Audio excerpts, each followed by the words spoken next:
গোলাঘাট জাতীয় বিদ্যালয়ৰ ৰূপালী জয়ন্তী শুভাৰম্ভ অনুষ্ঠান ২৫টা বৰ্ষ গৌৰৱেৰে গৰকিলে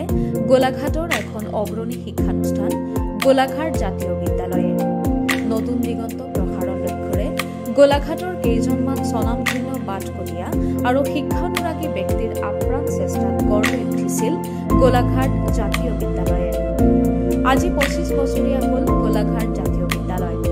গোলাঘাটবাসীৰ সপোনৰ এটা নাম গোলাঘাট জাতীয় বিদ্যালয় তিনিদিনীয়া বৰ্ণাঢ্য কাৰ্যসূচীৰে উদযাপন কৰিলে ৰূপালী জয়ন্তী আৰম্ভণি অনুষ্ঠান গোলাঘাটৰ হামদৈৰ জোন হৈ জিলিকি উঠিছে বিদ্যালয়খনি গোলাঘাটৰ ভালে কেইজন স্বনামধন্য বাটকটীয়া আৰু শিক্ষানুৰাগী ব্যক্তিৰ দূৰদৰ্শী চিন্তা চৰ্চাৰে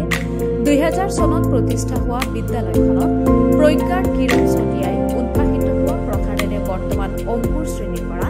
দ্বাদশ শ্ৰেণীলৈকে সহস্ৰাধিক ছাত্ৰ ছাত্ৰীৰে বৰ্তমান এটা বৃহৎ পৰিয়াল ২০০০ চনতে গোলাঘাটৰ হামদৈ পুলৰ নাতিদৈত গোলাঘাট জাতীয় বিদ্যালয় নামেৰে এটি জ্ঞান বৃক্ষ পুলি ৰোপণ কৰি কালক্ৰমত এই পুলিটিয়ে বৃক্ষৰ ৰূপ পালে পাখি লগা কালৰ দৰে ধাবিত সময়ৰ বকচাত উঠি এই জ্ঞানৰ মন্দিৰটিয়ে সগৌৰৱেৰে থিয় দিলে ২৫টা বৰ্ষত এই গোলাঘাট জাতীয় বিদ্যালয়ৰ ৰূপালী জয়ন্তী বৰ্ষ আৰম্ভণিৰ উপলক্ষে তিনিদিনীয়াকৈ কেইবাটাও আকৰ্ষণীয় অনুষ্ঠান সৌষ্ঠৱ বৃদ্ধি কৰে লগতে এই অনুষ্ঠানটিৰ উপলক্ষে বিদ্যালয়ৰ ছাত্ৰ ছাত্ৰীৰ লগতে গোলাঘাটৰ কেইবাখনো বিদ্যালয়ৰ ছাত্ৰ ছাত্ৰী শিক্ষক শিক্ষয়িত্ৰী অভিভাৱক অভিভাৱিকাৰ অংশগ্ৰহণেৰে এক বিশাল শোভাযাত্ৰা বাহিৰ হয় শোভাযাত্ৰাত অসমৰ থলুৱা গ্ৰাম্য চহা জীৱনৰ পটভূমিৰ পৰা জাতি ধৰ্ম বৰ্ণৰ লগতে উত্তৰ পূৰ্বাঞ্চলৰ সংস্কৃতিৰ বিশেষ অংশ প্ৰদৰ্শিত হয় নপুৰণি ছাত্ৰ ছাত্ৰীৰ লগতে অভিভাৱক অভিভাৱিকা শুভাকাংক্ষী আৰু গোলাঘাটবাসীৰ সমানেৰে বিশাল শোভাযাত্ৰাত অংশগ্ৰহণ কৰা পৰিলক্ষিত হয় সোণখেৰীয়া বাটেৰে আগুৱাই যোৱা বিদ্যালয়খনৰ ৰূপালী জয়ন্তী বৰ্ষতে প্ৰদান কৰা হ'ব ৰূপালী জয়ন্তী বঁটা বিদ্যালয়ৰ ছাত্ৰ ছাত্ৰীৰ লগতে প্ৰাক্তন ছাত্ৰ ছাত্ৰীৰ সহযোগত কেইবাটাও আকৰ্ষণীয় সাংস্কৃতিক অনুষ্ঠান অনুষ্ঠিত হয় হামদৈৰ নাতিদৈত ২০০০ চনতেই প্ৰতিষ্ঠা হোৱা জ্ঞানৰ জ্যোতিৰে জ্যোতিষ্মান হোৱা গোলাঘাট জাতীয় বিদ্যালয়ে সগৌৰৱেৰে জিলিকি নিজৰ স্বকীয়তা বজাই সকলোৰে সপোন পূৰণ কৰিছে এনেদৰে জোন হৈ জিলিকি থাকক গোলাঘাট জাতীয় বিদ্যালয় গোলাঘাটৰ পৰা পৰান ডেকাৰ প্ৰতিবেদন লোকেল 18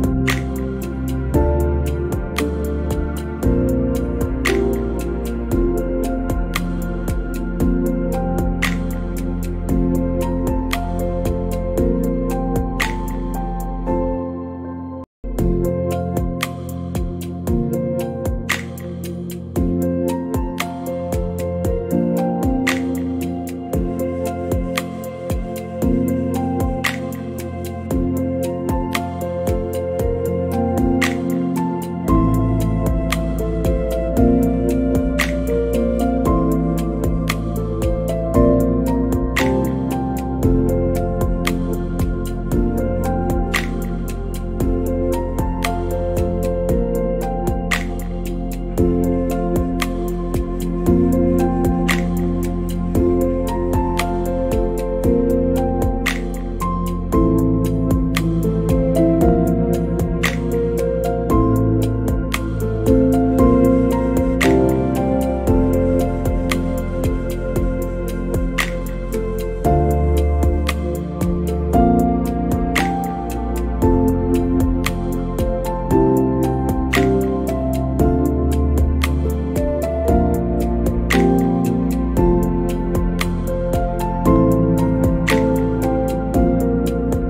25টা বৰ্ষ সম্পূৰ্ণ কৰিছে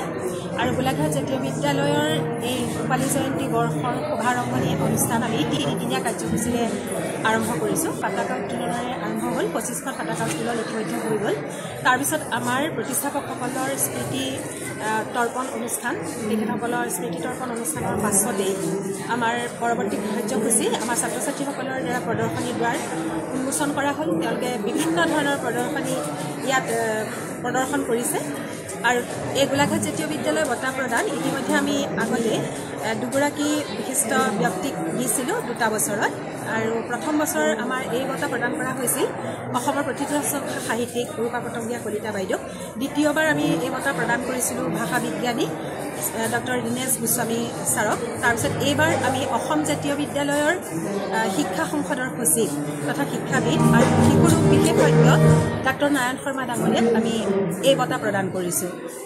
ইতিমধ্যে এই বঁটা প্ৰদান অনুষ্ঠান আৰম্ভ হৈ আছে। তাৰপিছতে আমি পৰৱৰ্তী কাৰ্যসূচী হিচাপে আজি থাকিব গোলাঘাট জাতীয় বিদ্যালয়ৰ প্ৰাথমিক শাখাৰ 1ম শ্ৰেণীৰ পৰা 5ম শ্ৰেণীলৈকে ছাত্ৰ ছাত্ৰীসকলৰ সাংস্কৃতিক অনুষ্ঠান, আৰু এই অনুষ্ঠানৰে আজি আমাৰ এই দিনটো কাৰ্যসূচী অন্ত পৰিব।